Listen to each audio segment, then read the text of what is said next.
Hello everyone. We will be discussing ISA 600 in this video. ISA 600 Audit of Group Financial Statements.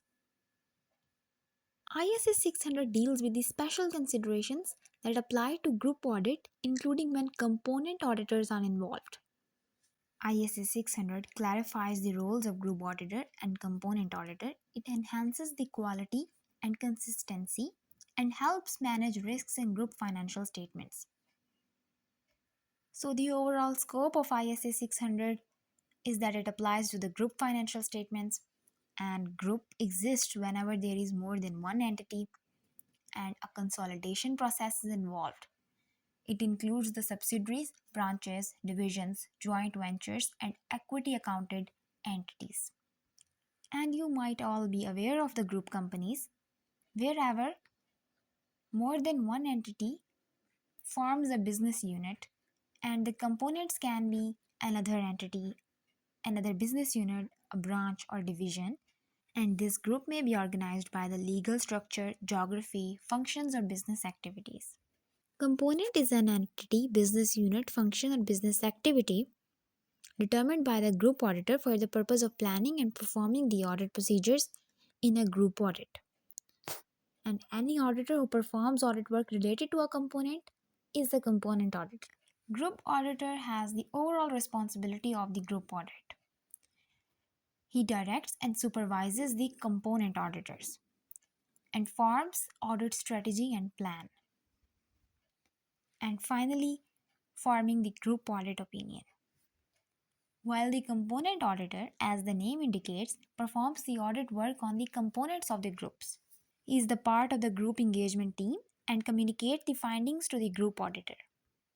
The objectives of ISA 600 are to obtain the sufficient appropriate audit evidence to identify and assess the risks of material misstatements, ensure the proper involvements in the work of component auditors, and to form an appropriate opinion on the group financial statements. Actually, these are the objectives of any auditing standards, while in this case, we're just considering the group companies and the group financial statements. As is the case with any other audit procedures, the group auditor evaluates whether sufficient audit evidence can be obtained, and if the restrictions exist, the engagement may not be accepted and a disclaimer of opinion may be issued. The group auditor and the component auditor will work on the allocation of the appropriate resources so that to determine the components at which the audit work will be performed, and also to determine the nature, timing, and extent of the involvement of the component auditors. So before performing the audit, the auditors must have the understanding of the structure, environment, model, operations, accounting policies, internal control, and the consolidation process of the group. The risk is assessed at the group level as well as at the component level.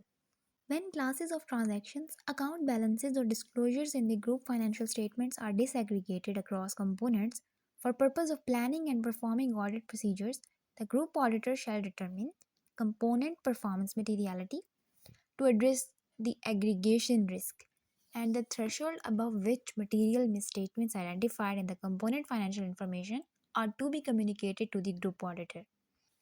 The group auditor shall discuss significant matters arising from communications with the component auditor and evaluate whether communications with the component auditor are adequate for the group auditor's purpose.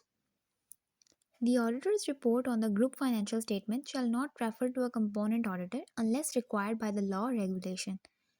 In such reference is required by law or regulation, the auditor's report shall include that reference does not diminish the group engagement partners or the group engagement partners firm's responsibility for the group audit opinion.